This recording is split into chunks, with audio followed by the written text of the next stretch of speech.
ఆంధ్ర తెలంగాణలో తక్కువ ఫీజులతో high quality results ఇస్తున్న ఏకైక సంస్థ తిరుమల్ ఐఏఎస్ ఇన్స్టిట్యూట్. మాఫియా అంతా ఎందుకంటే ఒక్క నిమిషం అధ్యక్ష, రూపాయికి కొన్న కిలో బియ్యాన్ని అక్కడనే షాప్లో 15 రూపాయలకు అమ్మేస్తున్నారు. 15 రూపాయలు మళ్ళీ 30 రూపాయలకు కొంటున్నారు. ఒక్క నిమిషం అధ్యక్ష, ఇది రాష్ట్రానికి బాగా ఉపయోగపడుతుంది. మళ్ళీ ఈ 30 తారీఖు నుంచి సన్న బియ్యం అంటే మళ్ళీ మేము రూపాయి బియ్యం 40 రూపాయలకు అమ్ముకోవచ్చని మళ్ళా స్మగ్లర్లు కలలు కంటున్నారు అధ్యక్ష. దీని మీద ప్రభుత్వం అనర్హులకు రేషన్ కార్డ్స్ ఇవ్వడం వల్ల ఈ సమస్య వచ్చింది అధ్యక్ష. వేలాది కోట్ల ప్రభుత్వ ధనం దుర్వినియోగం అవుతుంది.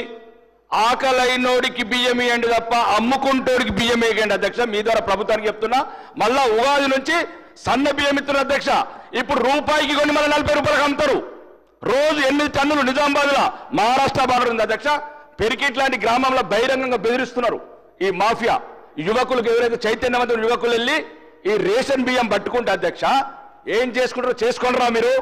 మేము ప్రతి కిరాణా షాప్ సార్ ఆ పౌర సరఫరాల దుకాణం ఉంటుంది, దాని ముందే అధ్యక్ష. దయచేసి ఇది రాష్ట్రానికి సంబంధించిన అధ్యక్ష. రాష్ట్ర ప్రభుత్వానికి కూడా వేలాది కోట్లు మిగులుతాయి అధ్యక్ష. దయచేసి మళ్ళీ సన్న బియ్యం అంటే స్మగ్లర్లంతా పండగ చేసుకుంటున్నారు. దీని వెనకాల రాజకీయ నాయకులు కూడా చాలా మంది ఉన్నారు అధ్యక్ష.